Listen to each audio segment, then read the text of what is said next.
Bom, é, antes da gente começar com o conteúdo, eu até anotei aqui nas notas do chat, né? Quem entrou depois das anotações não consegue ver, mas quem já estava na reunião enquanto eu anotava consegue ver. É, como vocês estão em quatro, somente aqui na aula, então se for necessário, no final eu repito. Né? Bom, com relação aos temas do TCC, né, eu vi no grupo de WhatsApp que o professor Kleberson já está cobrando, né, a definição do grupo. Não sei se já chegou no ponto de definição de trabalho, de título, né? Mas eu reforço, eu me coloco à disposição para apoiar, para orientar algum grupo, né? Preferencialmente, claro, na minha área de maior competência, que é a área de processo, a área de melhoria, a área de produção, né? Mas é claro, se de repente algum grupo tiver algum tema que não seja de minha maior competência, mas que eu tenha conhecimento, sem dúvida, eu faço a análise e se eu julgar que eu posso contribuir para o trabalho, eu oriento. Meu critério é sempre se eu posso contribuir para o trabalho. Tá? Geralmente, em nível técnico, a gente sempre tem uma contribuição, mesmo que não seja um trabalho de total competência nossa. Tá? Então, reforço aqui que eu me coloco, né, inteiramente à disposição para orientar trabalhos aí de TCC. Basta chegar e fazer o convite e a gente sentar e conversar, tá bom? Bom, o segundo recado, entrou mais alguém aqui, deixa eu ver quem entrou. Entrou Pedro, né? Pedro, seja bem-vindo, Pedro. É, Muito obrigado. então, o segundo recado são as disciplinas optativas, né? Eu havia comentado com vocês na aula passada, seja bem-vindo, Marcelo. Eu havia comentado na aula passada que o curso técnico de vocês tem duas disciplinas optativas, que é a disciplina de Libras, que é a linguagem brasileira de sinais, né? E é a disciplina de informática, né? Informática básica. Aí talvez você possa pensar, mas informática básica, o básico eu já tenho, né? É verdade, mas eu te pergunto, você sabe construir uma planilha Excel? Você sabe utilizar fórmulas do Excel? Você sabe montar uma tabela no Excel? Sabe utilizar funções matemáticas, funções estatísticas no Excel? Você sabe montar uma apresentação em PowerPoint? Sabe montar um slide? Né? Sabe como animar, fazer animação de um slide? Se a sua resposta para essas perguntas for ou mais ou menos ou não, então acho que vale a pena aí cursar essa disciplina de informática. Essas duas disciplinas vão ser oferecidas de forma remota também. É claro que não pode ser oferecida no horário noturno, porque, como o próprio nome diz, são disciplinas optativas. Então, eu, pelo menos, a disciplina de informática, eu que vou ofertar essa disciplina, vou ministrar essa disciplina das 5:30 da tarde, ou das 6 da tarde, até as 7:30, 7 horas da noite no máximo. Tá? O mesmo modelo que eu sigo para as aulas, para as disciplinas obrigatórias, né? No máximo 1h30 de aula. Então, quem quiser pode ainda se inscrever, tá? Eu estou colocando aqui, ó, o e-mail da secretaria, tá? Então, quem quiser se inscrever em uma dessas duas disciplinas pode mandar um e-mail para a secretaria. É CRA, né? Coordenadoria Administrativa .itq@ifsp.edu.br, tá? Acabei de escrever aí no chat. Bom, e o terceiro recado é o seguinte, gente, o aluno Eduardo José do Nascimento de Jesus, vocês conhecem esse colega, por gentileza? Quem conhecer, me dá um alô aí, por gentileza, abre o microfone ou escreva aí no chat. Eu preciso falar com esse aluno, ele não participou ainda de nenhuma aula e eu não consegui localizar o contato dele no grupo de WhatsApp, né? Alguém de vocês aqui presente sabe quem é esse colega?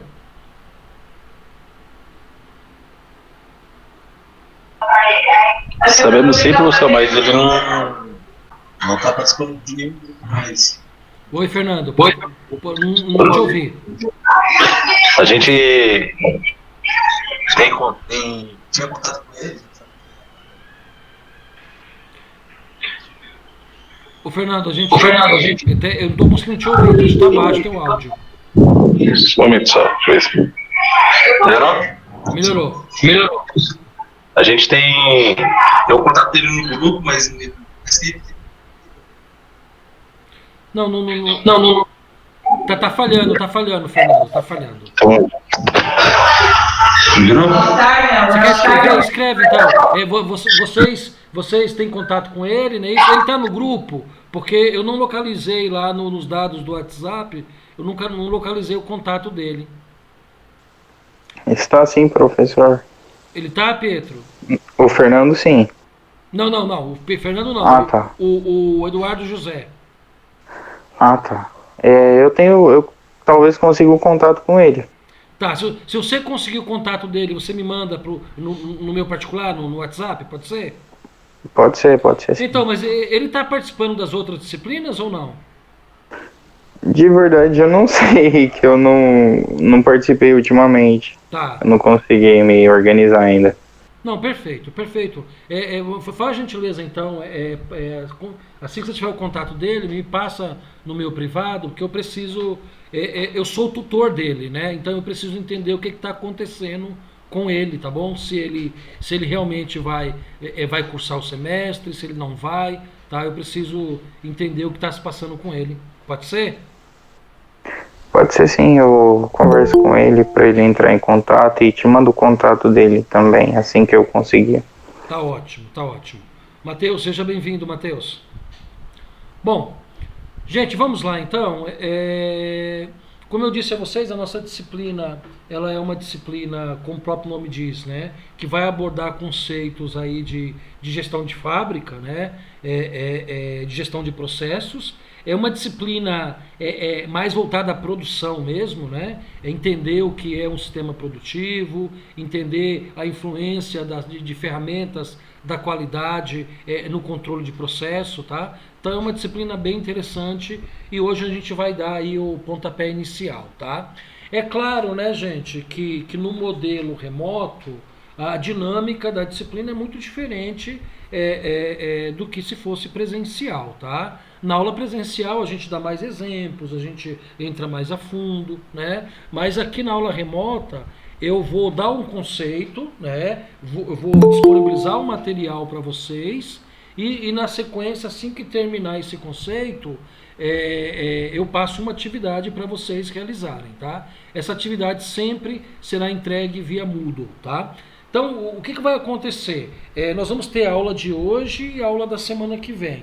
Aula dia 3 e aula dia 10. No final da aula que vem, esses dois blocos de conteúdo, aí eu vou disponibilizar uma atividade para vocês fazerem, tá? Um exercício para vocês fazerem, ok? Então, a aula de hoje, ela tem um bloco de assunto. Depois, até se vocês quiserem começar a tentar fazer a atividade, eu mostro para vocês ela no Moodle, tá? Mas para completar a atividade, a gente precisa da aula de hoje e da aula da semana que vem. Tudo bem? Bom, eu vou compartilhar a tela agora. Quando eu compartilho a tela, eu não consigo ver o chat, tá? Então eu queria fazer um acordo com vocês. Eu gostaria que não ficasse um monólogo, tá? Não ficasse uma palestra. Porque eu vou falar aí, agora são 20h15, eu devo falar mais ou menos por 1 hora, 1h10, por aí, tá? Então, eu não gostaria que ficasse um monólogo. Eu gostaria que vocês interagissem, tá? Professor, como é que eu interajo? Abra o microfone, ok? Abra o microfone e pergunte, me interrompa. Não tem nenhum problema, tá? Eu vou adorar ser interrompido. Tá? Pergunte, questione, tragam exemplos da vida profissional de vocês. Muitos de vocês trabalham na indústria, muitos de vocês têm experiência profissional naquilo que eu vou abordar, que a gente vai abordar ao longo das aulas. Então, para que nossa aula seja dinâmica, né? Para que nossa aula seja interessante, tem que haver a participação de vocês, tá? Quanto maior a participação de vocês, mais a aula é dinâmica e mais o aprendizado acontece. Tudo bem? Então, por gentileza, me interrompam, não me deixam falando aí 1h10, 1h15 sozinho. Tá legal? Pode ser? Combinado então? Beleza. Combinado, professor. Beleza, então o Fernando representa a turma aí. Então o Fernando falou que está ótimo. Eu acredito aí que todos vocês então entendam que é importante essa interação, tá? Bom, então vamos lá. Eu vou compartilhar a tela.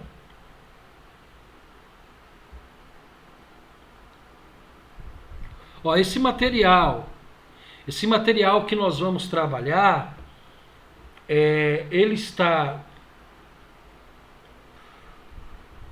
no Moodle, ok, gente? Vocês estão visualizando aí a minha tela?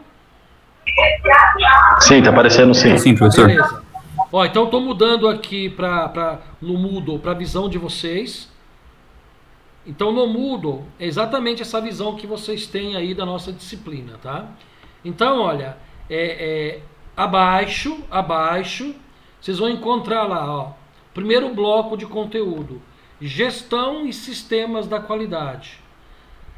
Material utilizado em aula síncrona ao vivo do dia 26, na verdade do dia 3, né? Depois eu vou alterar isso, dia 3 e dia 10. Então, clicando aqui, ó, então nós temos aí o material que nós vamos utilizar na aula de hoje, na aula da semana que vem, tá bom? São 46 slides, 46 telas, né? Eu pretendo na aula de hoje, eu planejei para a aula de hoje e até mais ou menos o slide 19, tá? E o restante nós vamos trabalhar na aula que vem, tá? Porque a aula de hoje é um pouco mais conceitual, então eu vou demorar um pouquinho mais de tempo em cada slide, beleza? Tá? Então o material está disponível nesse link aí, conforme eu mostrei aqui para vocês no Moodle, tá bom? Então eu vou abrir aqui o meu arquivo direto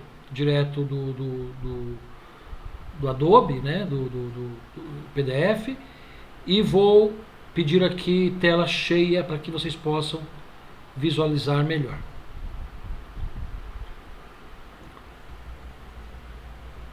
Bom, então vamos lá, gente.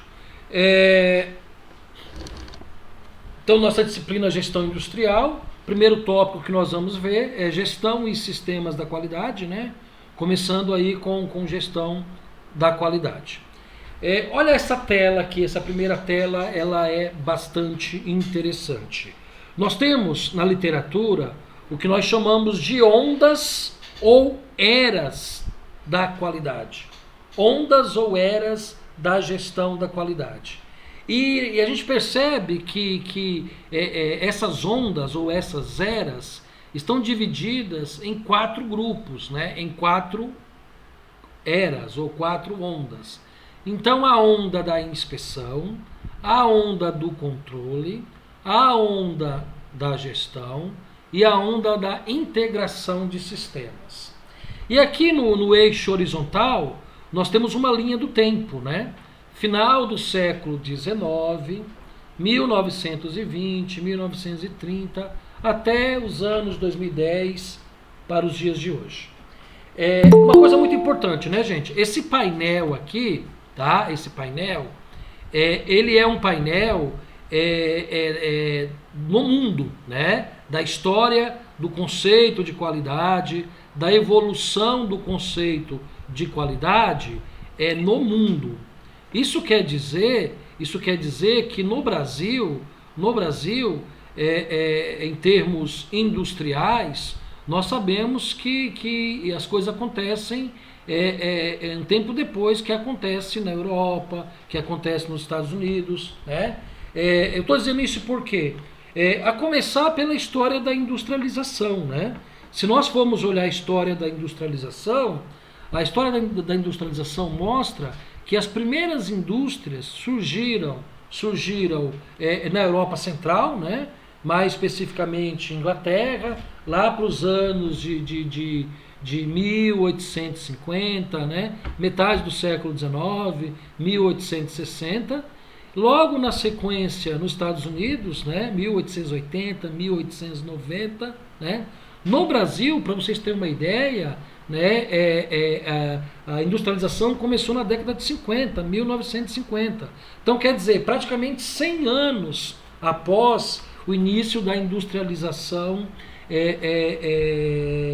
na Europa e Estados Unidos. Aliás, a grande primeira indústria brasileira, né, a Vale do Rio Doce, a CSN, né, que são indústrias de produção de commodities, né, de minério, né, são datadas aí da década de 50, né, 51, 52, 54.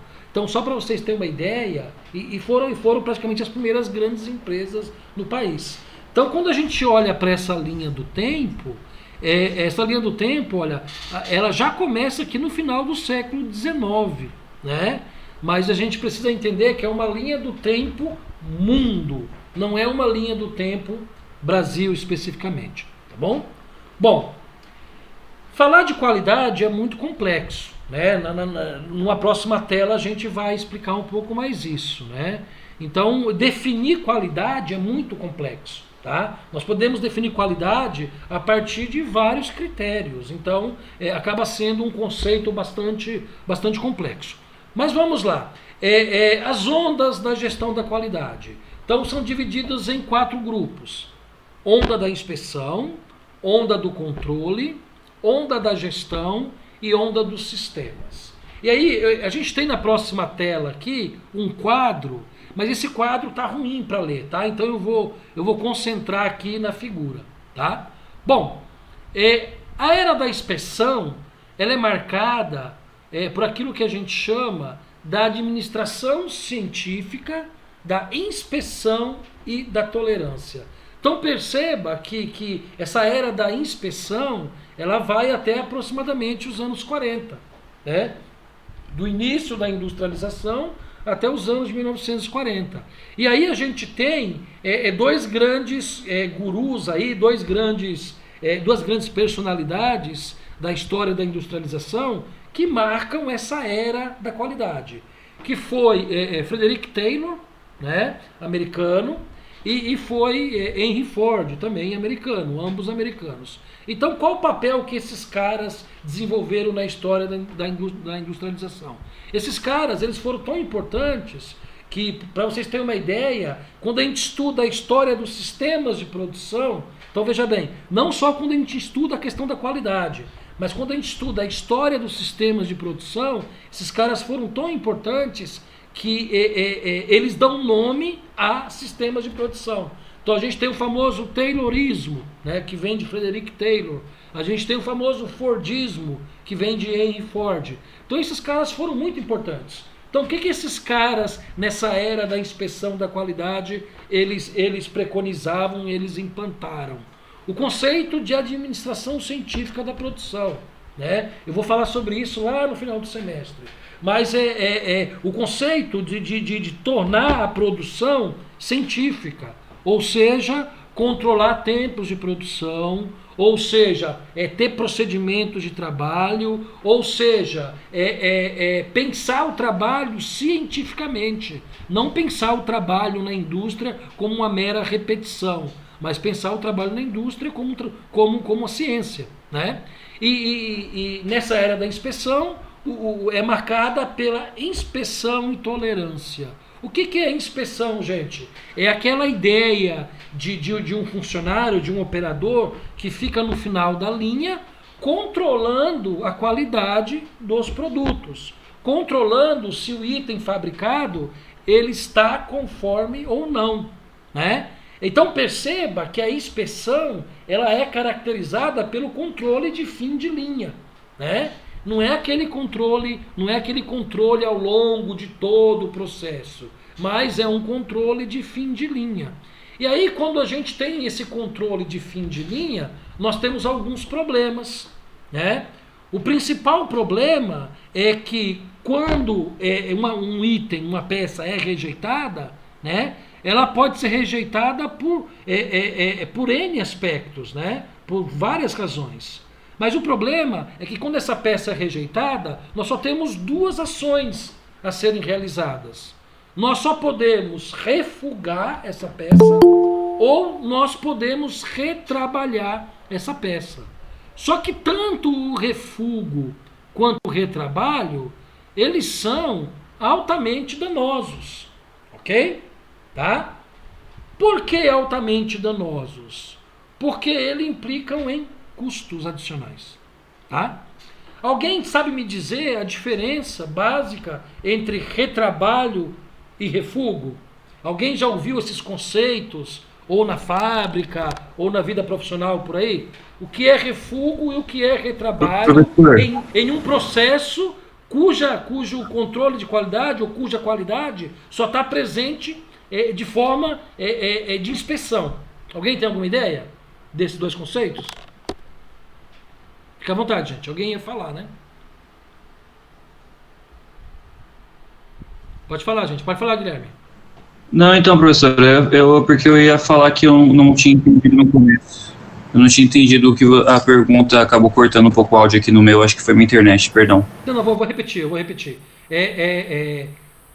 Eu disse o seguinte, que o grande problema do conceito de qualidade baseado em inspeção é que esse conceito preconiza que você coloque um operador no final da linha, ou seja, no final do processo, quando termina o processo, e esse operador ele é um simples checador, ele é um simples verificador de parâmetros lá previamente estabelecidos que aprova ou reprova a peça, né?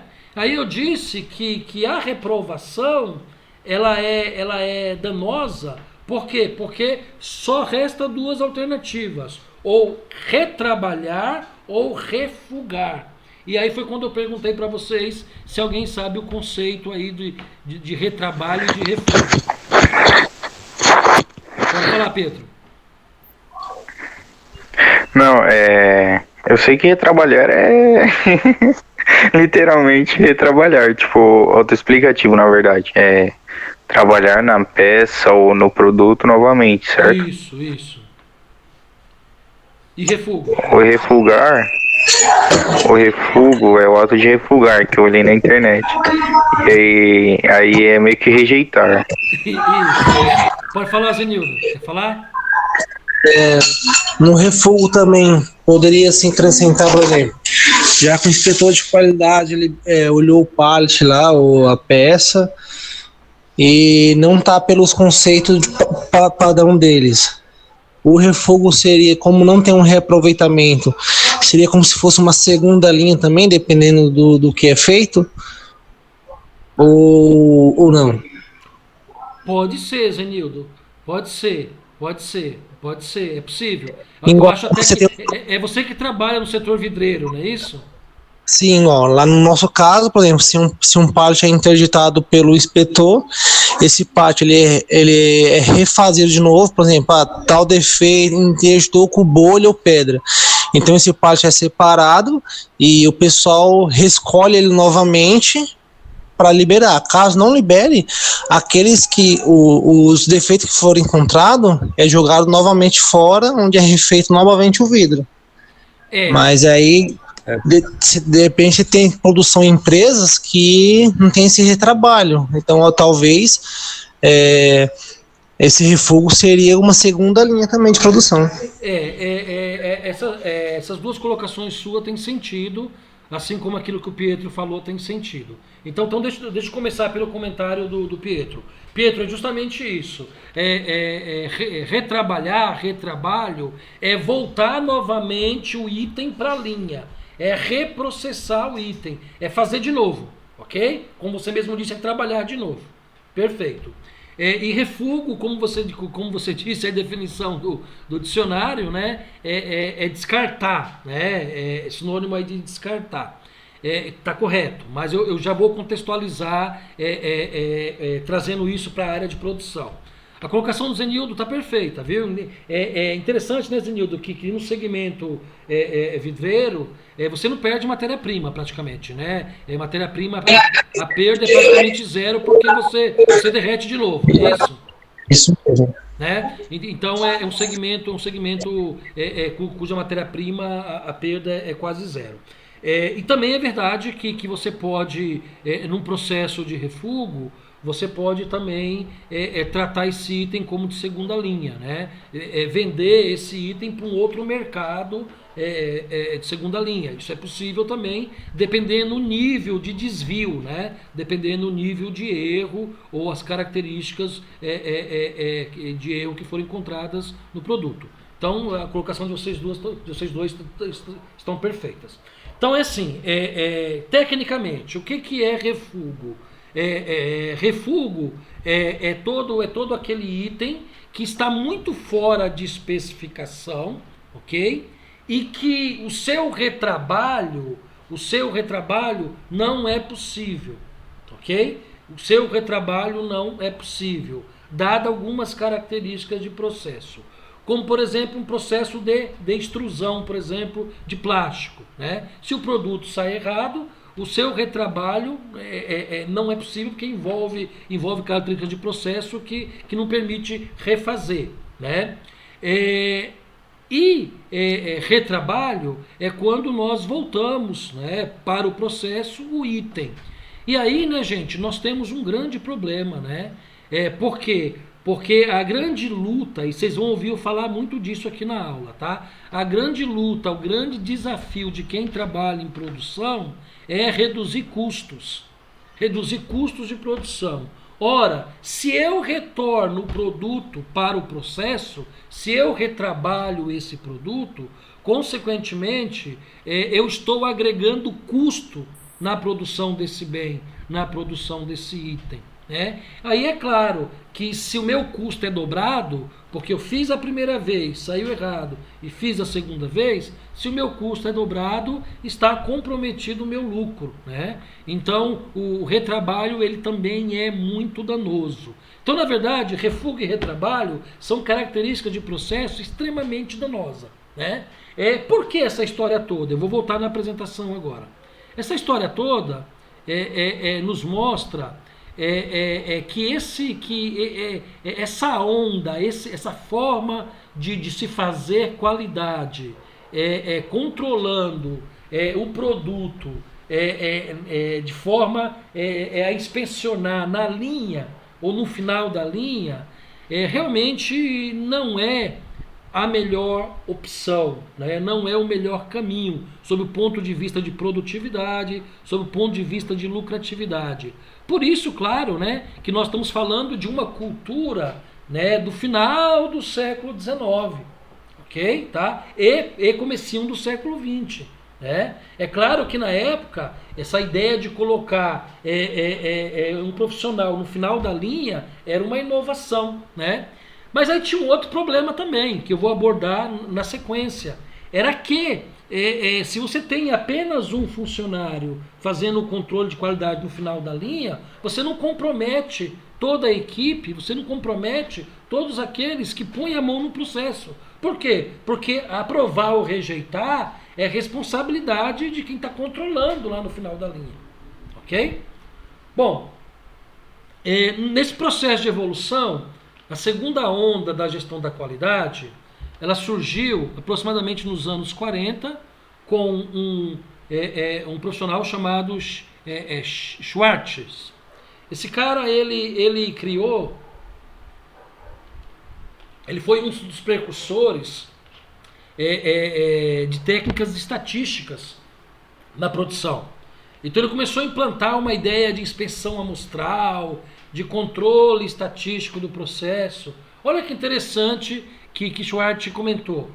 Olha, a gente não precisa inspecionar 100% dos itens. Nós podemos escolher parte dos itens. Né? Podemos escolher uma amostra desses itens. E a partir do comportamento dessas amostras, nós podemos replicar isso para o processo como um todo. Né? o que é o conceito de amostra, né, gente? O que é o conceito estatístico, né? Então a gente acabou as eleições agora, né? Em São Paulo faz uma semana, né? Nas nossas cidades aí fazem 3 semanas. Então quando divulgam pesquisas de intenção de voto, nenhum instituto de pesquisa pesquisa 100%, né? A população, os eleitores. Porque primeiro que é impossível, do ponto de vista logístico, segundo que o custo é um absurdo, e segundo que o tempo que precisaria para fazer tudo isso seria gigantesco, ficaria inviável. Então todo o sistema de pesquisa ele é realizado de forma amostral, ele é realizado a partir de um grupo significativo. Então essa foi a grande sacada que Schwartz e Feigenbaum, que era um alemão, né, alemão americano, descendente de alemão, eles criaram essa ideia de controle a partir de técnicas estatísticas, a partir da ideia de CEP, controle estatístico do processo, que nós vamos estudar mais para frente nas ferramentas da qualidade. Ok? Então percebam que essa ideia de controle ela foi até o final do século, né, da década de 60, comecinho da década de 70, né? Então olha só a evolução. A gente saiu de um modelo que se controlava pontualmente todo item, toda peça, e fomos para um modelo que agora não controlava mais todos os itens, mas controlava uma amostra apenas, controlava um grupo. Se eu tenho ao longo do dia 100 peças saindo de um torno mecânico, eu não preciso medir as 10, não preciso controlar as 10. Eu faço uma amostra disso. Controlo 5, controlo 10, controlo 15, né? Depende aí qual o tamanho da minha amostra, tá bom? Só que a gente continua ainda com um grande problema. Qual que é o grande problema? Que a qualidade continua na mão de poucos. A qualidade continua na mão de um departamento, ou a qualidade continua na mão de um operador que lá no final da linha, né, ou no meio da linha, controla, né, seja o item separadamente, como era na inspeção, ou seja um conjunto amostral, um espaço amostral, uma pequena amostra, como era no controle. Tá? Bom, mas isso começou a mudar a partir da década de 70, ok? A gente tem aí alguns gurus aí, né? Ishikawa, Juran, né? O próprio Deming, né? Então esses caras começaram a falar na ideia de gestão da qualidade. Então percebam, olha a evolução. Saímos de inspeção, passamos por controle, agora caminhamos para a gestão. Esses caras começaram a pensar o seguinte: ora, não está certo isso, só um operador ou só um departamento ser responsável pela qualidade. Na verdade, a qualidade é um dever de todos. A qualidade é um dever de todo mundo que põe a mão no processo. Então a qualidade, ela precisa ser muito mais do que uma ação individual, seja de inspeção ou de controle, mas ela precisa ser um sistema. Ela precisa estar ancorada num sistema. Ela precisa estar apoiada num sistema. Por quê? Porque se a qualidade é tratada como sistema, o sistema a gente sabe que é um conjunto de atividades previamente organizadas, estabelecidas, hierarquizadas para um bem comum, para um objetivo final comum. Então, tratar a qualidade como um sistema, né, realmente é uma grande sacada. Né, como um sistema de gestão, precisamos fazer a gestão cuidar desse processo. Porque aí a qualidade ela deixa de ser uma atividade e passa a ser um processo. Né? Então, no início da década de 70, né, até os anos 90, os anos 2000, né, surgiu esse conceito de gestão da qualidade. Ou seja, a qualidade não deve mais ser realizada por um operador, por um funcionário. A qualidade não deve mais ser realizada apenas por alguém que no meio da linha ou no final da linha controla todos os itens ou parte dos itens por meio de amostra. A qualidade tem que ser um sistema de gestão. A qualidade tem que ser sistêmica. A qualidade tem que envolver todos, né? Daí surgiram, a gente vai comentar isso mais para frente, com mais detalhes na aula que vem.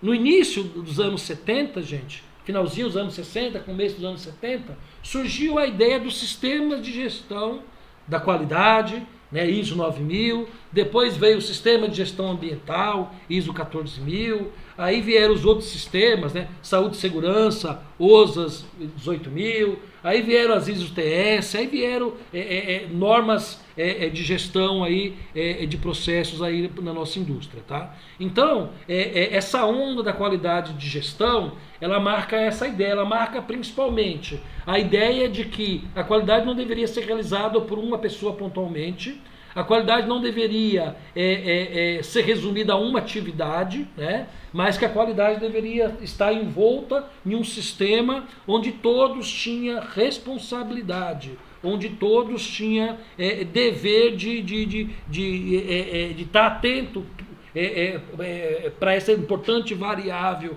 do nosso processo, né? Então, nessa onda da qualidade, a ideia é que a qualidade se departamentalizasse, ou seja, fosse um departamento.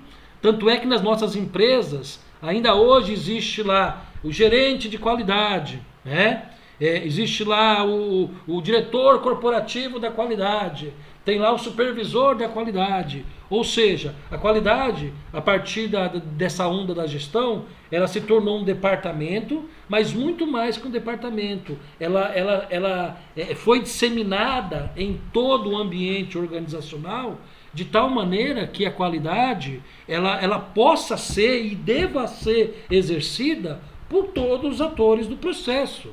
Desde o comprador lá que está comprando a matéria-prima. Aliás, não desde o comprador, desde o comercial que recebe o pedido, né? O comercial recebe o pedido, passa para o comprador, né, comprar a matéria-prima, desce para a produção, desce para a fábrica, depois da fábrica vai para armazenamento, vai para a logística. Então a ideia é que o sistema de gestão da qualidade permeie todas essas etapas do processo e que todos tenham igual responsabilidade. Agora, é claro, para fazer isso tem que ter um sistema organizado e estruturado, tá bom?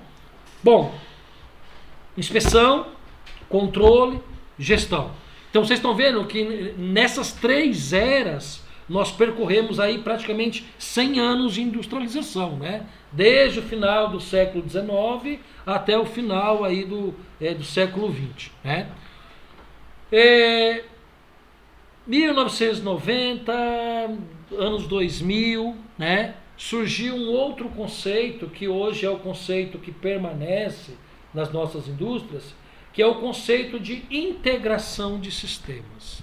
Ou seja, eu não posso mais tratar a qualidade isoladamente. Eu tenho que tratar a qualidade em conjunto com preocupações ambientais. Eu tenho que tratar a qualidade em conjunto com saúde e segurança. Eu tenho que tratar a qualidade, agora é moda, né? Agora é recente isso, com questões de compliance. Ou seja, questões de antifraude, de ética na empresa. Então tudo isso a gente trabalha de forma integrada, né? Não mais de forma isolada, mas de forma integrada, que originou-se aí a onda, o conceito de integração de sistemas. Então são sistemas de gestão, não mais sistema da qualidade, mas sistemas de gestão como um todo, né, que visam justamente a qualidade do nosso processo. Por quê, né, gente? Qualidade tem variável ambiental, então ISO 14000. Qualidade tem variável saúde e segurança, ISO 18000, né? Qualidade tem variável de controle e dimensional, então ISO 22500 e por aí vai, né? Então, na verdade, hoje o conceito de qualidade nas nossas indústrias ele é um conceito de integração de sistemas. Então, para mim passar dessa tela, a evolução das ondas da qualidade, inspeção, controle, gestão, integração de sistemas. Tudo bem, gente? Alguma dúvida sobre essa abordagem, que ela é muito importante e ela meio que fundamenta aí tudo aquilo que nós vamos falar, pelo menos nas primeiras aulas, quando a gente tratar de qualidade. Tudo bem? Posso prosseguir? Alguém quer fazer algum comentário? Tudo bem, alguma professor. pergunta, alguma dúvida?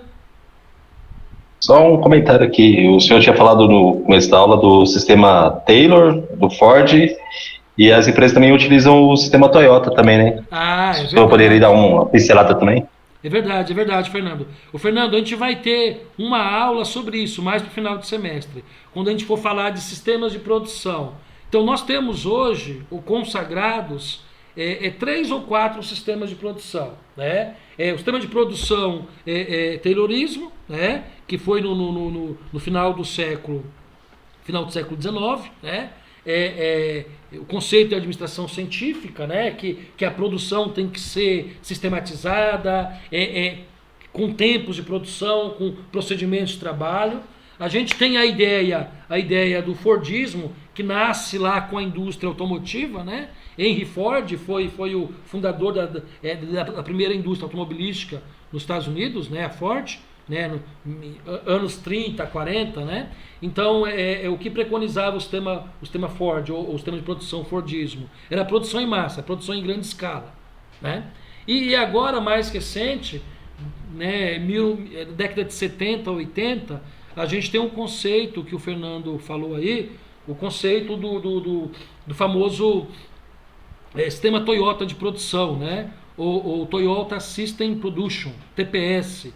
Então, o sistema Toyota de produção é um sistema que preconiza eficiência, que preconiza redução de custos, que preconiza eficiência máxima. Então, é um sistema muito interessante, criado por japoneses, né? Os japoneses, na verdade, foram para os Estados Unidos na década de 40, 50, entenderam como era o sistema Fordismo e voltaram e aperfeiçoaram, e hoje a gente tem um sistema Toyota de produção, que é um sistema muito interessante e tem muitos aspectos importantes para a gente comentar sobre ele, tá? Então, esse é assunto das futuras aulas, tá? Mas bem lembrado, Fernando, pela ordem cronológica, né? Taylorismo, Fordismo e Toyotismo. Ok?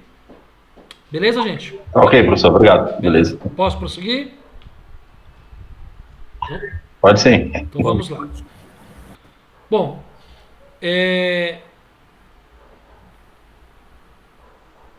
então partimos aí dessa primeira tela, com as ondas da qualidade. Espero que vocês não se esqueçam aí desse marco importante aí. Toda vez que a gente for conceituar a qualidade, a gente tem que falar dessa evolução do conceito de qualidade. Esse quadro resume um pouquinho, né? Tá? Mas como está difícil de ler, eu preferi tratar a partir da figura da tela anterior. Bom, aqui também o quadro não está muito claro, tá? Quando vocês baixarem do Moodle, vocês vão conseguir ler melhor, mas assim na projeção ele não fica muito bom, ele fica ruim.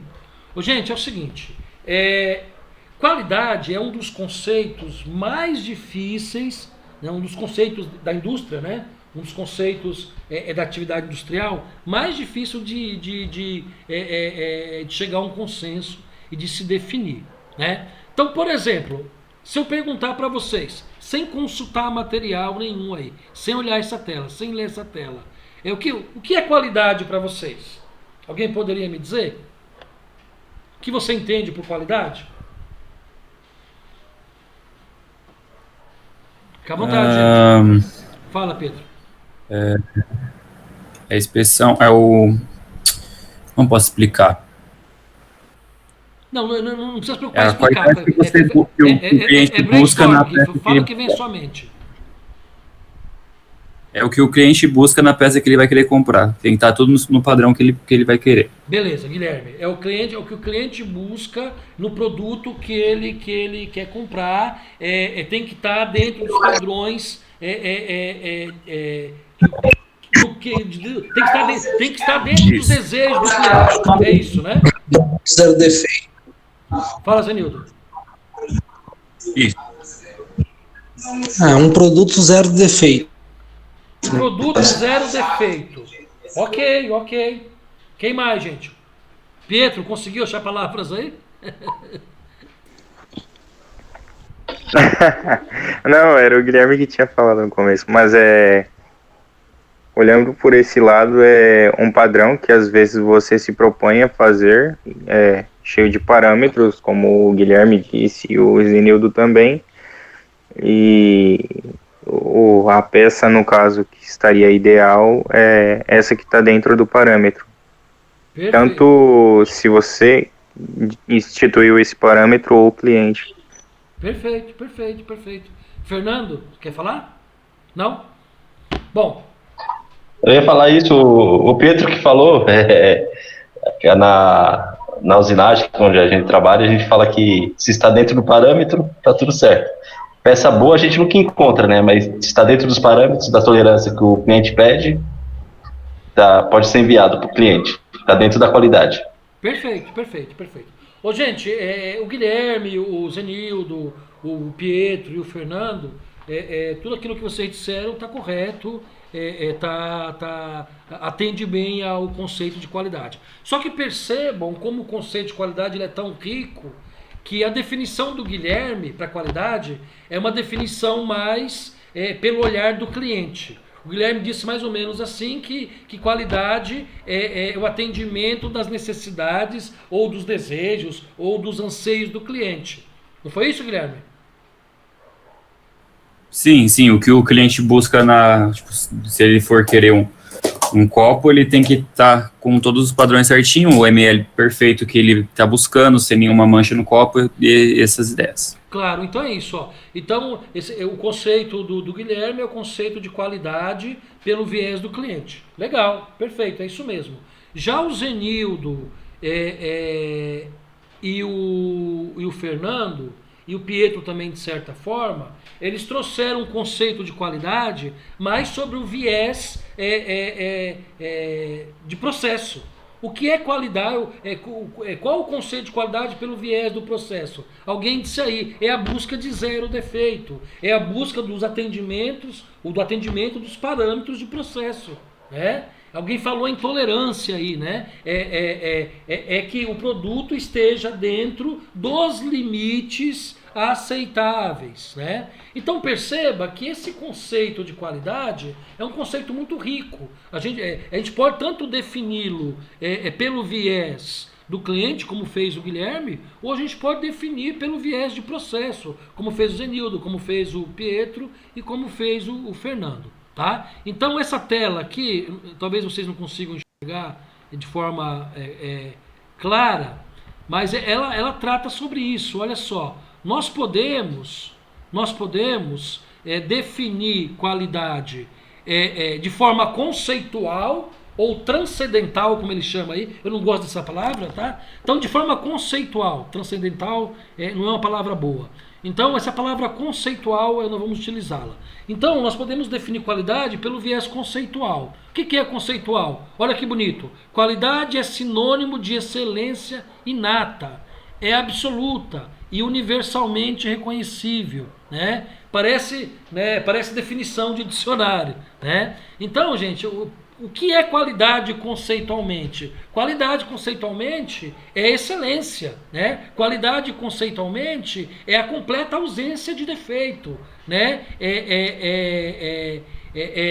A completa e absoluta inexistência de falha, tá? Isso conceitualmente. Só que nós podemos definir qualidade baseada no produto, né? Olha essa definição aqui, ó. Qualidade é uma variável precisa e mensurável oriunda de atributos do produto. Foi exatamente aquilo que muitos de vocês disseram aí. Né?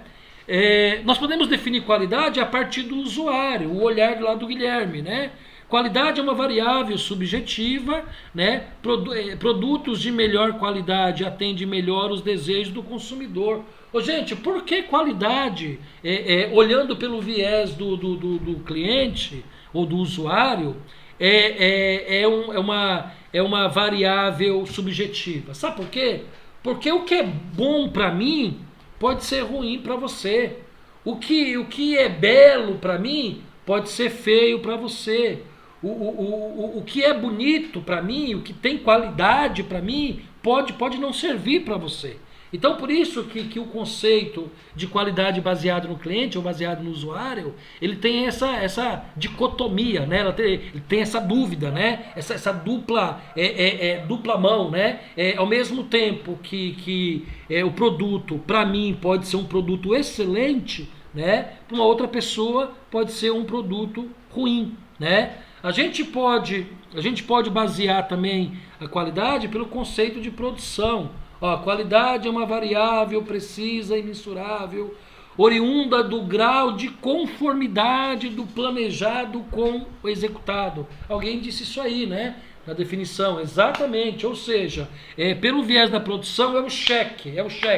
O que foi solicitado e o que foi obtido, né? Foi solicitado uma tolerância tal, foi obtida uma dimensão tal que está dentro da tolerância. Então, sobre o viés de produção. E podemos definir também qualidade baseada em valor, né? Gente, valor é uma coisa muito importante, né? Valor e preço são coisas muito diferentes, né?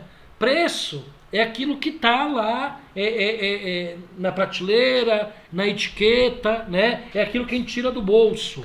Valor não. Valor tem a ver com realização, né? Valor tem a ver com expectativa de ter o bem.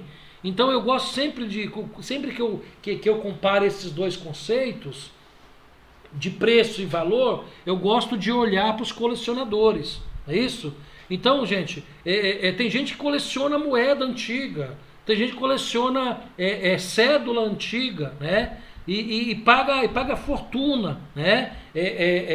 Tem gente afortunada que coleciona quadros, compra quadros caríssimos, de milhões, de 6 dígitos. Tem gente que coleciona carros antigos, né? O carro não tem nem valor de mercado, né? Opala 77 não tem valor de mercado, mas o cara paga, sei lá, 20, 30 mil por esse carro. Por quê? Porque isso é valor, né? Então, baseado em valor, a qualidade ela pode ser definida, né? E na verdade uma difícil definição, né? Porque mistura conceitos distintos, né? Excelência e valor, né? Expectativa, né? Questões de ordem pessoais, questões de ordem afetiva, né? Então, enfim, gente, qualidade é um conceito muito amplo e nós podemos definir ela a partir de alguns viés. Eu gosto sempre de definir qualidade a partir de 2 viés. O viés de processo, porque a gente é da indústria, né?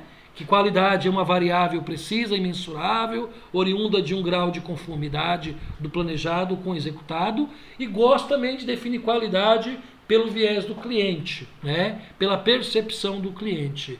Que qualidade para o cliente é a completa satisfação deste cliente, o atendimento às suas expectativas. Tudo bem, gente? Ok? Então falamos da evolução das ondas, de como a qualidade se manifestou na indústria, desde o início da industrialização lá na Europa, Estados Unidos, do meio para o final do século XIX, até os dias atuais, e falamos aí do conceito de qualidade. Bom, essas telas próximas aqui, 1, 2, 3, 4, 5, 6, 7 próximas telas. Eu não vou me deter muito, tá? Mas eu gostaria que depois vocês dessem uma olhada com calma nessas telas, tá? O que nós temos aqui, gente? Nós temos os gurus da qualidade, ou seja, os caras que ao longo da história contribuíram demais para essa ciência. Os caras que ao longo da história, na indústria, ou na indústria ou na academia, contribuíram muito para a sedimentação e o conceito de qualidade. Aqui eu quero destacar que alguns desses eram mais teóricos, então eram caras mais acadêmicos, né? Outros desses eram caras mais práticos, eram caras da indústria, né? E outro destaque também eu quero dar, gente, esses caras, nem todos eram engenheiros, nem todos eram ligados à indústria, né? Eram caras estudiosos, né? A gente sabe que hoje o conhecimento é muito compartimentalizado, né? Muito, muito dividido, né? Hoje engenheiro é engenheiro, né? Advogado é só advogado, né? Médico só atua na medicina, né? Mas os grandes sábios do passado, se a gente for estudar, os caras eles conheciam ciência, né? Então não havia essa divisão do conhecimento, né? Então a gente pega os grandes sábios da história da humanidade, por exemplo, Pitágoras. Pitágoras era matemático, físico, astrônomo.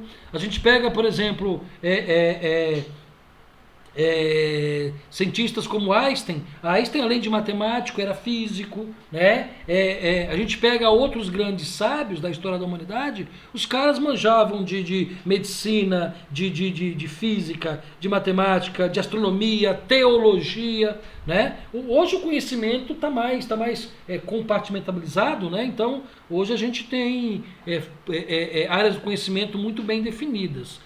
No passado, né, século XV, XVI, XVII, XVIII, não se tinha isso, né?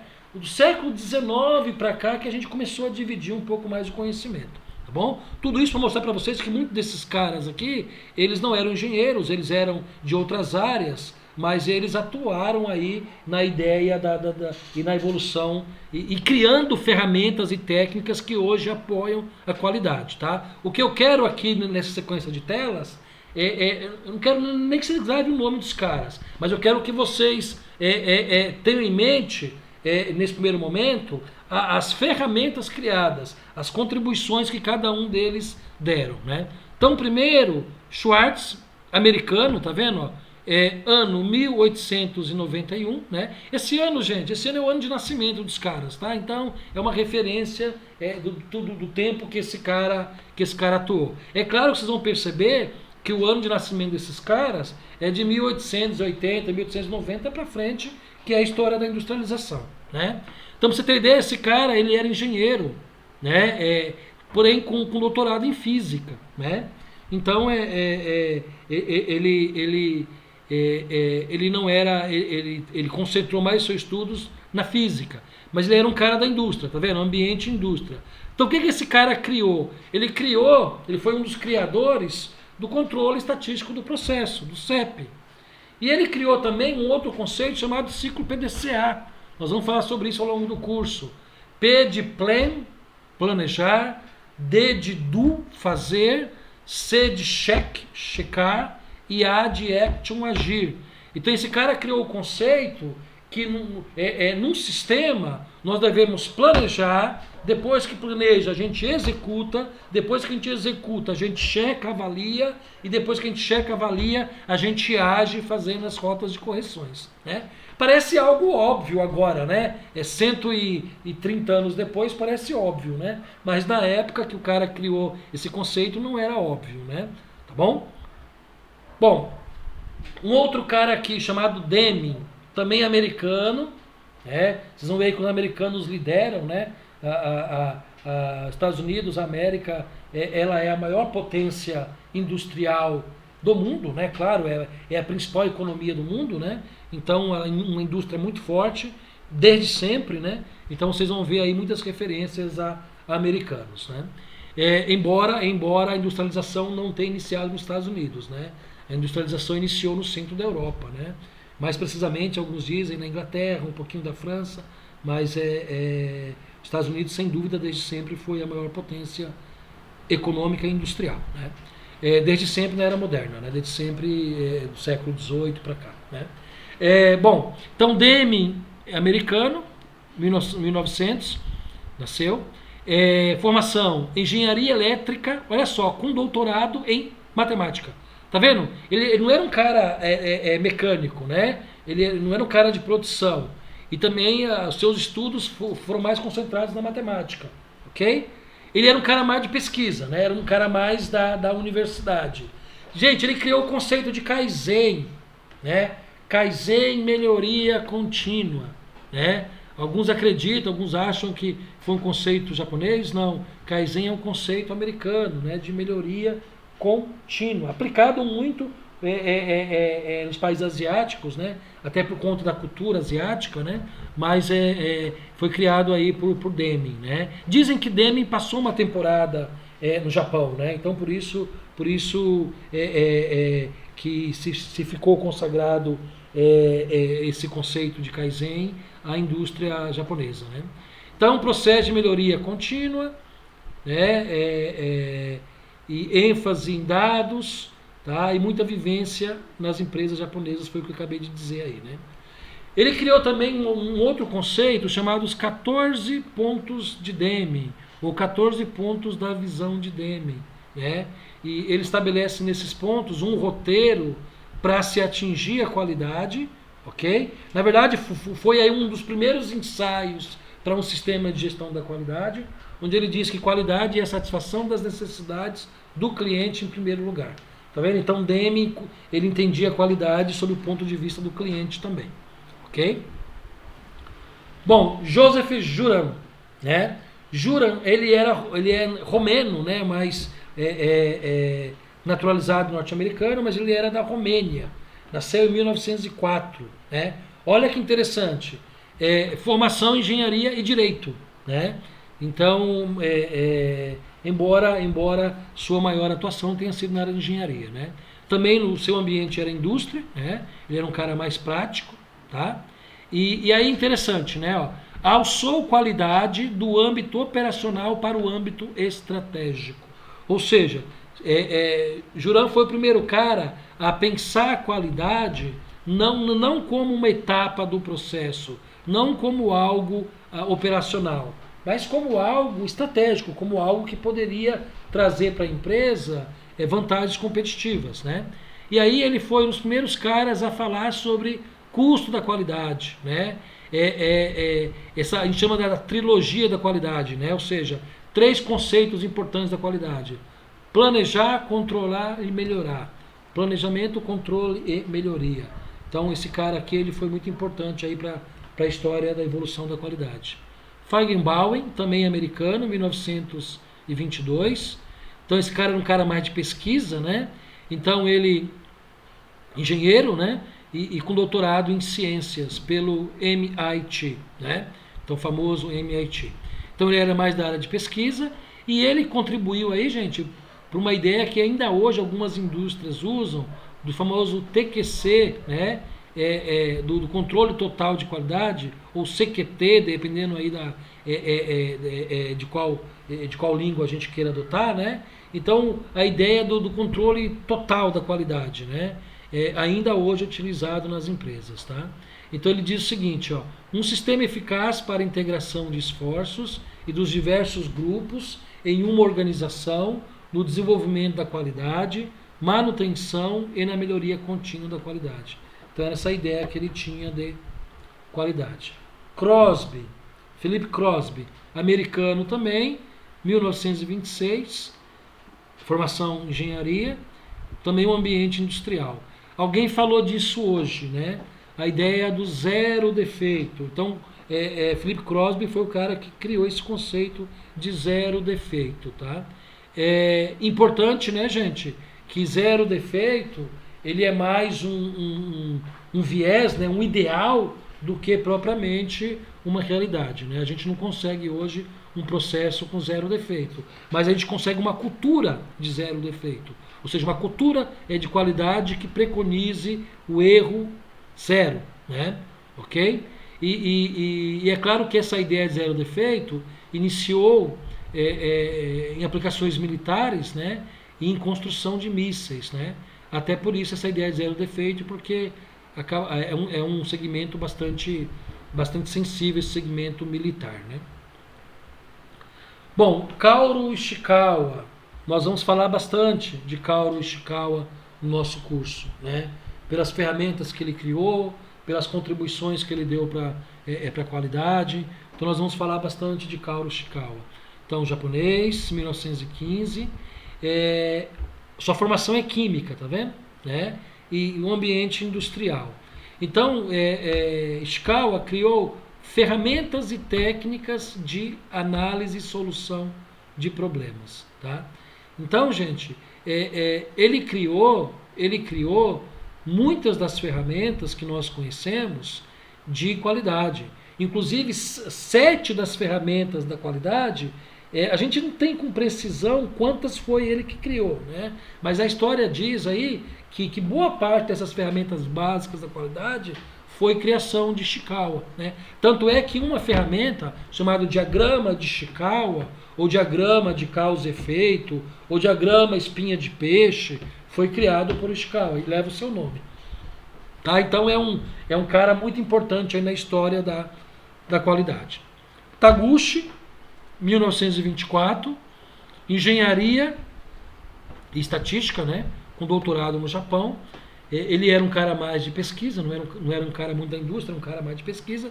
E ele criou aí o famoso DOE, né? O famoso Design of Experiment, né? Ou seja, projeto para experimento.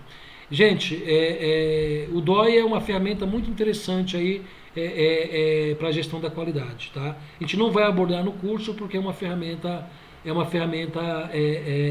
um pouco mais complexa, tá bom? Mas Taguchi foi um dos grandes gurus aí da qualidade.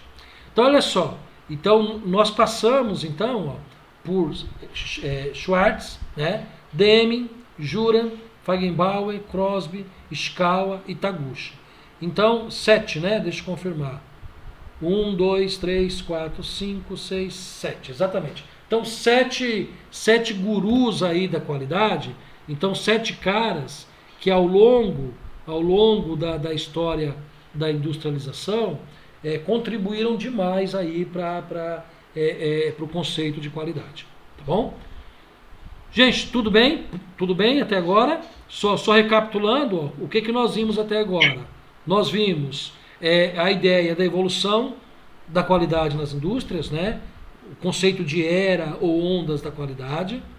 Nós vimos lá conceitualmente o que é qualidade, e nós vimos que os dois conceitos que a gente pode utilizar com mais propriedade é o conceito pelo viés do cliente e o conceito pelo viés da produção, né? Porque nós somos da área mecânica.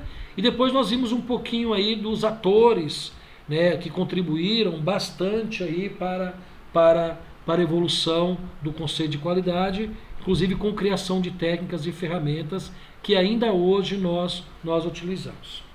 Tudo bem, gente? Posso prosseguir? Alguém quer fazer alguma interrupção? Quer fazer algum comentário? Fica à vontade. Tudo bem, professor. Uma dúvida assim, mostrando esses sistemas de qualidade aí, quando a gente está... Uma dúvida, quando a gente está em setup, qual o percentual aceitável para perdas assim, de produtos? Então, Fernando, setup é uma variável muito importante de um processo produtivo, né? Acho que foi você que me perguntou do sistema Toyota de produção, né? No sistema Toyota de produção tem um conceito chamado Lean Manufacturing, chamado produção limpa, né? Produção enxuta.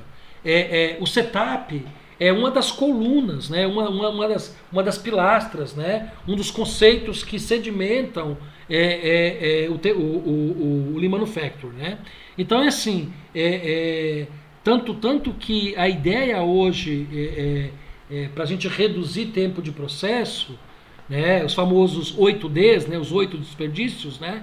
Então, você tem lá o tempo de setup como um dos 8Ds, como um dos 8 desperdícios. Para quem não conhece o conceito de setup é troca, né? É troca de ferramental. É o tempo que separa o equipamento para poder preparar o equipamento para receber um novo lote de peça, um novo processo, uma nova demanda de trabalho, né? Então, é muito difícil, Fernando, essa sua pergunta, né? Qual o tempo ideal, né? Acho que foi isso que você perguntou, né? Qual o tempo ideal de setup? Isso varia de processo para processo, tá? Isso varia de processo para processo. Para você ter ideia, tem setup, por exemplo, imprensas, em processo de estampagem, por exemplo, para você trocar o ferramental, pode demorar de 12 horas até 30 minutos. ok? Setup, por exemplo, numa máquina de usinagem, por exemplo, pode durar poucos minutos, né? Então, setup, por exemplo, num forno elétrico, por exemplo, que você tem que deixar ele resfriar lentamente, pode durar dias, né? Então, falar de tempo de setup é muito... 15 dias no forno. Oi? O forninho vai uns 15 dias para esfriar. É isso mesmo, né, Aquele Zenildo? mesmo. Então quer dizer... Não, e aí, né, Zenildo, tem a repartida dele, tem que partir o forno de novo, né? E aí demora Mais um pouco 15 mais, dias. né? Quanto? De 15 a 20 dias ainda para repartir, para partir o forno. Tá vendo, gente? Aquecer o forno, temperatura. Pois é. Então, Fernando, você tá vendo? É bastante complexo a gente falar em tempo de setup. Por quê? Porque depende muito do processo, né? Mas sem dúvida, o Lean Manufacturing dentro do TPS, dentro do sistema Toyota de produção, né, do Toyotismo, o setup ele é uma das grandes variáveis, um dos grandes pilares que a gente tem que atuar para sim reduzir o tempo de produção, tá bom? Eu não sei se eu consegui responder, que realmente é difícil a gente ter uma resposta cravada, porque depende mesmo do processo, tá bom? Não, sei, professor, isso não era só dúvida em questão ao tempo, porque aí varia muito, né, é muito variável. Mas eu falo de perdas de material mesmo, no processo de setup, de desenvolvimento de produtos mesmo. Tem alguma base de ter alguma porcentagem para ter perda no processo, nessa acerto de desenvolvimento, no caso? Bom, vamos lá, deixa eu ver se eu entendi. Por exemplo, hoje a gente fala um índice aceitável de retrabalho e refugo, na média, não superior a 2%. Ok? Agora a gente sabe, por exemplo, que tem muitas empresas que trabalham com o conceito de PPM, né? De partes por milhão. Né? Então, tem segmentos, por exemplo, que trabalha com uma meta de refugo e retrabalho, né, em décimos, menor que 1%. Né? Mas em termos de classe mundial, em termos de aceitação, a gente entende aí que no máximo 2% de retrabalho e refugo, tá bom? Ou seja, de perda de processo, né? Porque retrabalho e refugo, de certa forma, é perda de processo. Ok? Tá ok, professor. Obrigado. Ok, gente. Então vamos lá. Então, retornando à tela, vou falar por no máximo mais 12, 15 minutos, tá? Bom, voltando aqui. Histórico da gestão da qualidade. O papel dos profissionais da área da qualidade se encontra bastante modificado em relação aos primórdios. Gente, aquilo que eu disse, né? No passado, a qualidade era o operador que ficava lá no final da linha, né? Quando inspetores e supervisores compunham departamentos massivos de qualidade que eram responsáveis por inspecionar e controlar a qualidade de todos os produtos da empresa. Talvez vocês são bem jovens, vocês não vão lembrar, mas a gente tinha nas nossas indústrias a figura do inspetor da qualidade, do supervisor de qualidade. Né? Talvez até algumas empresas ainda adotem essa nomenclatura. Né? Mas a gente tinha departamentos grandes da qualidade, tinha lá os inspetores, tinha lá os supervisores. Eram os caras que eram responsáveis pela qualidade na empresa. Né? Eu comecei minha vida profissional em 1991, eu estava com 18 anos. Eu fui trabalhar numa empresa e eu fui trabalhar exatamente como controlador da qualidade, né? Na época como meio oficial. Né? Então eu ficava numa linha, era uma indústria metalúrgica, eu ficava numa linha e no final da linha eu ficava lá com calibradores, passa, não passa, eu ficava lá com medidores para fazer medição do processo e aprovar ou reprovar o lote, aprovar ou reprovar a peça. Né? Então, no passado era essa ideia mesmo. Né? Então era aquele departamento de qualidade onde você tinha você tinha vários funcionários que atuavam nessas linhas e controlavam, inspecionavam essas linhas. Hoje, embora ainda exista ou persista a necessidade de uma estrutura para qualidade, em muitas empresas a gente vê, né, que ainda hoje existe um departamento de qualidade, ou existe uma área da qualidade, ou existe uma gerência, as empresas maiores, né, uma gerência da qualidade, as empresas multinacionais, uma gerência corporativa da qualidade. A gente sabe que ainda existe isso, né? Porém, essa estrutura, ela já não é mais responsável pela operação da qualidade. Ela é responsável pelo gerenciamento do sistema. É aquilo que a gente falou, né, gente? A evolução do conceito da qualidade, né? Então, o conceito da qualidade evoluiu de inspeção e controle para gestão ou algumas empresas já mais estruturadas, maiores, multinacionais, para integração de sistema. Então, não tem sentido mais a gente ter na ponta da linha gente da qualidade controlando peça, controlando lote. O que se tem hoje é uma atuação sistêmica, né? É uma atuação como sistema. Então, por isso que ele diz aqui, atualmente, essa estrutura é responsável pelo gerenciamento e pela operação do sistema da qualidade, com procedimentos, documentos e métodos. Gente, essa é a grande sacada dessa virada que foi dada na evolução da qualidade dos anos na Europa, né, dos anos 70 para cá. No Brasil, dos anos 90, começou dos anos 90 para cá, né? A ideia de que para se fazer qualidade é preciso ter procedimento, é preciso ter método, é preciso ter documentos normativos. Nós vamos falar disso na aula que vem. Vamos trabalhar esse conceito de documentos normativos na aula que vem.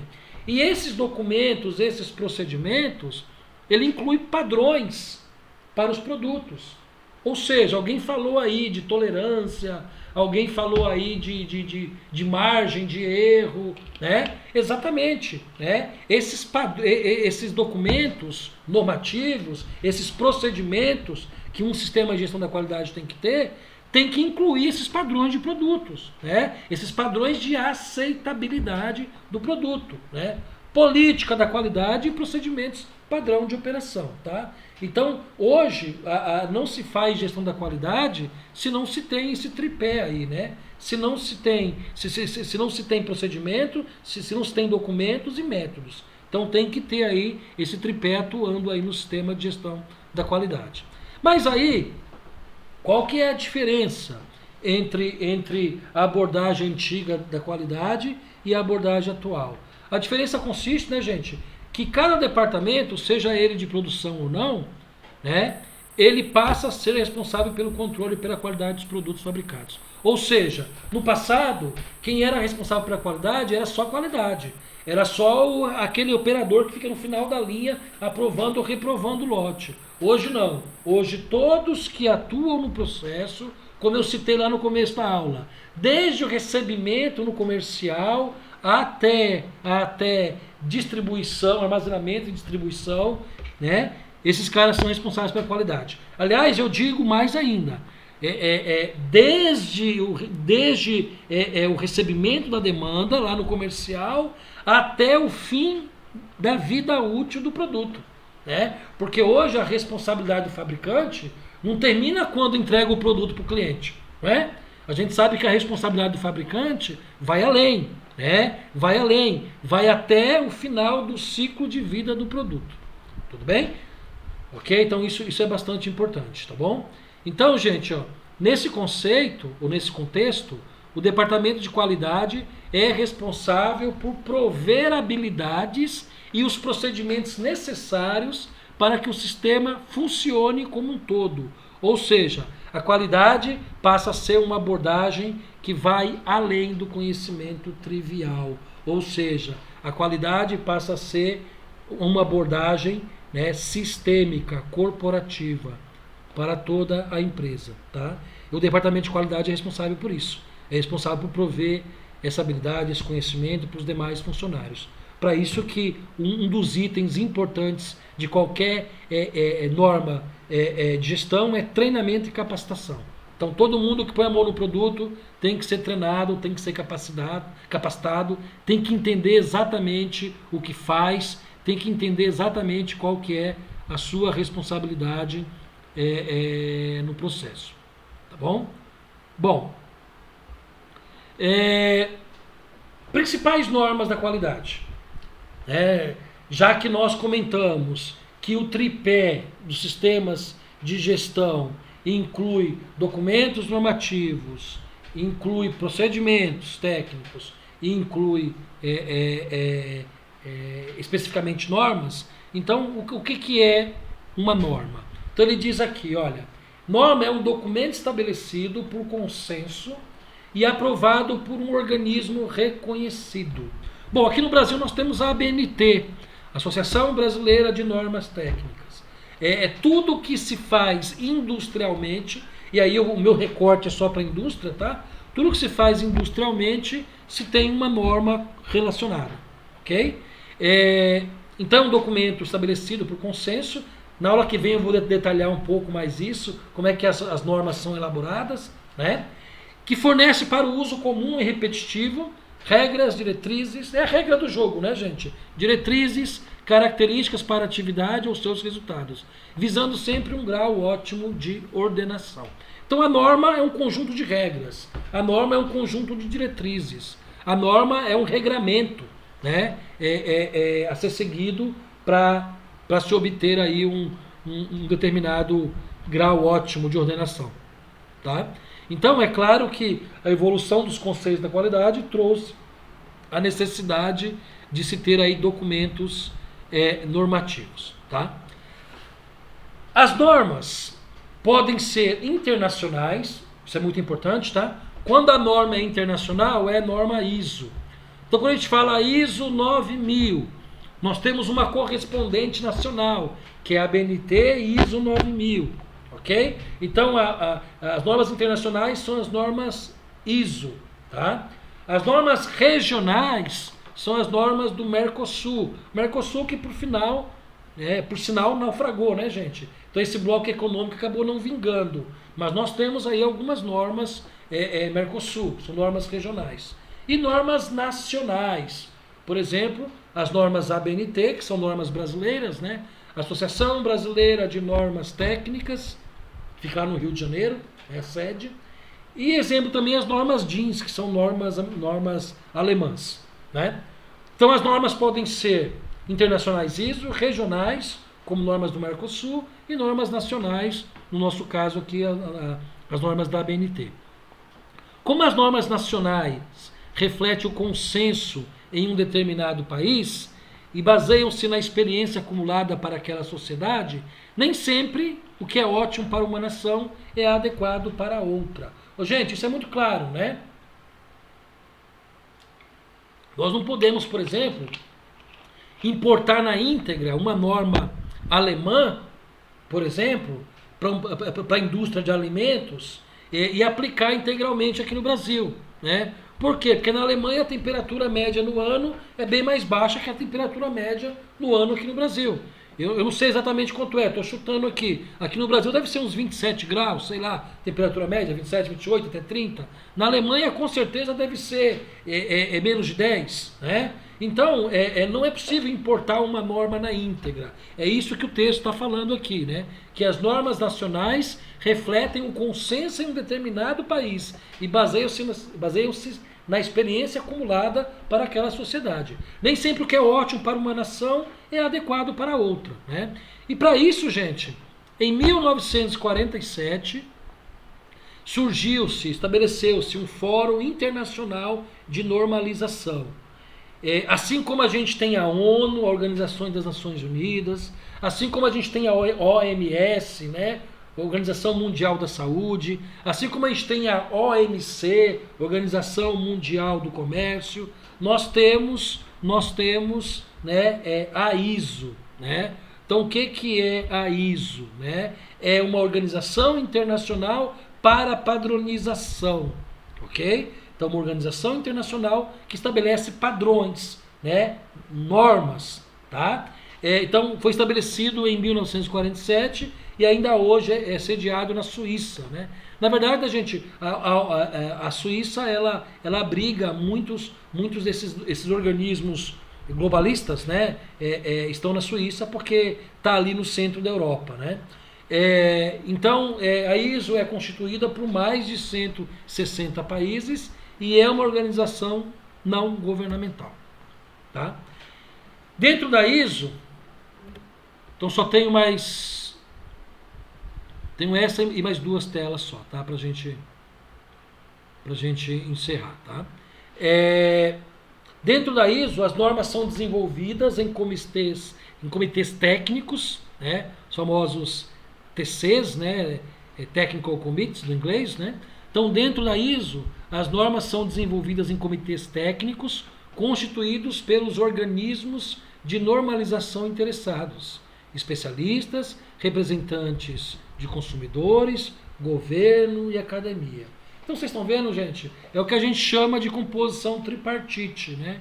Então a ISO realmente ela é composta por vários especialistas, né? Ó, dos 3 segmentos: consumidor, né? Indústria, né? Processador que processa, governo, né? E academia, ou seja, cientistas, tá bom? Então ele fala o seguinte, que os mais conhecidos comitês técnicos são 176, que trabalha com a gestão da qualidade e garantia da qualidade. Esse comitê é responsável pelo desenvolvimento e atualização da ISO 9000. Tá? Semana que vem a gente vai falar sobre isso. Tá? E o comitê 207, que trabalha aí com a questão ambiental, que é responsável aí pela ISO 14000. Bom, um pouquinho da evolução de algumas normas, né? Na verdade, né, gente, as primeiras normas elas surgiram por necessidade de aplicação bélica, né? Então, as primeiras normas elas datam lá do início dos anos 60, né? Então, a gente consegue ver nesse quadro aqui, ó, as primeiras normas relacionadas aí com qualidade, com sistema de gestão, de uma forma geral, né? Ó. Bom, em 63, uma norma americana, né? Destinada ao exército, né? Toda norma que tiver esse prefixo 1000 são normas militares, tá? 69, né? AQAP, né? Pela OTAN, tá? E assim sucessivamente, ó. 73, uma norma de petróleo, né? Tá? Em 75, uma norma canadense e assim sucessivamente. Então, a evolução das normas mostra que elas tiveram sua origem ligada principalmente para atender necessidades governamentais, né, de procedimentos governamentais e também de organizações militares, né, de planejamento bélico, de planejamento de defesa. Tá? Então, foi nesses dois aspectos que surgiram as primeiras normas. Aqui tem um gráfico interessante, embora esse gráfico ele mostre a evolução até 2009, né? Mas ele dá uma boa ideia para a gente. É um gráfico que mostra a evolução do número de certificados emitidos, certificados ISO 9001 emitidos no mundo. Então percebam, olha como essa curva aqui é crescente, tá vendo? Olha como a curva é crescente. Então, essa rápida aceitação desse modelo de gestão da qualidade no mundo, né, tornou essa norma ISO 9000 um sucesso, né, internacional em termos de adoção pelas empresas. Até 2009, cerca de 1 milhão e 64 mil empresas tinham adotado. No Brasil, o ano que teve mais certificação foi 93. Tá? Semana que vem eu conto um pouquinho desse histórico para vocês, tá? E até posiciono para vocês como é que está a evolução dessas certificações hoje. Qual a ideia de certificação que a indústria tem hoje? Então é pauta para a gente começar a estudar na semana que vem, tá bom? Então eu vou parar por aqui, porque aí na semana que vem nós vamos entrar com detalhes em 3 conjuntos de normas, tá? ISO 9000, tá? Que é a norma de qualidade. Vamos falar de ISO 14000, que é uma norma ambiental. e vamos falar também de uma norma chamada ISO TS 16949, que é uma norma derivada da ISO, mas específica para o segmento automotivo. Tá bom? Perfeito, gente? Então eu vou descompartilhar a tela aqui.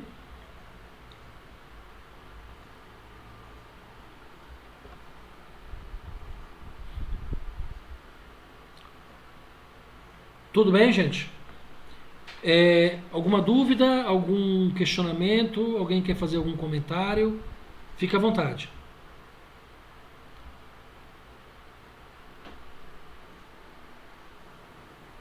Acho que nenhum comentário, professor. Tudo bem? Ficou claro, gente? É um assunto um pouco pesado, né? Mas é bem interessante esse contexto todo de definição de qualidade, porque vai ser um assunto que nós vamos permear aí todo o nosso curso. A gente vai estar falando, direto ou indiretamente, a gente vai estar falando de qualidade. Tá bom? Tá ok, professor? Tranquilo, por enquanto. Tá ótimo. Então, gente, olha, semana que vem nós vamos prosseguir nesse assunto, tá? Já tem uma atividade postada no Moodle, mas aguarde um pouquinho, aguarde a semana que vem, porque aí de posse de toda a informação vocês vão conseguir fazer a atividade, tá? Então a gente não tem atividade prevista até semana que vem, então dá um fôlego aí para vocês se concentrarem aí, principalmente no TCC, tá? Aliás, antes de encerrar a aula, deixa eu revisar os recados que eu dei no início da aula, porque alguns de vocês não estavam, né? Então eu falei a respeito do TCC, que eu me coloco à disposição para orientar. Então, uma vez definido os grupos, definido o tema, pode me contatar, eu estou à disposição para a gente conversar sobre uma possível orientação. Tá? Falei também a respeito das disciplinas optativas. Né? Nós temos 2 disciplinas optativas, que é informática e é Libras. Então, quem quiser e desejar fazer, pode contatar a secretaria ainda até sexta agora, até depois de amanhã, que ainda é possível se inscrever nessas disciplinas, tá bom? Essas disciplinas optativas, como o próprio nome diz, como elas são optativas, elas não são ofertadas no horário convencional de aula de vocês, tá? Então aí cada professor que está oferecendo essa disciplina vai entrar em contato com vocês e combinar uma forma de interagir com vocês, porque serão disciplinas também ofertadas remotamente, né? Que a gente não pode, por enquanto, retornar para o campus, né? E a respeito da tutoria que eu comentei, né? Eu sou tutor aí de metade da turma de vocês, andei contatando alguns de vocês aí, me colocando à disposição para a gente caminhar junto aí nesse processo aí de tutoria. Qualquer dúvida, qualquer dificuldade que vocês tiverem, né? Nessa turma, quem eu não contatei, o professor Clebson que é tutor, tá? Então podem conversar com ele, qualquer dificuldade que vocês tiverem nessa caminhada do ensino remoto. O professor tutor, ele é aquele cara que faz o link entre você e o campus, entre você e os demais professores. No caso de vocês, ficou bom porque tanto eu quanto o Clebson, nós também somos docentes de disciplinas de vocês, né? Então ficou facilitado isso. Gente, ok? Podemos encerrar então? Positivo. Beleza. Ok, então, tá? Então, vamos encerrar. E semana que vem nós prosseguimos com esse assunto. Continuamos a falar de gestão da qualidade, de sistemas de qualidade, tá? E para a semana que vem a gente tem uma atividade que eu vou propor, tá bom? Um abraço, prazer em revê-los por aqui. Se cuidem, tá? Eu estou à disposição por e-mail, lá no e-mail que está no Moodle, ou se de repente pelo WhatsApp também estou à disposição, tá bom? Um abraço para vocês, tenham uma boa noite.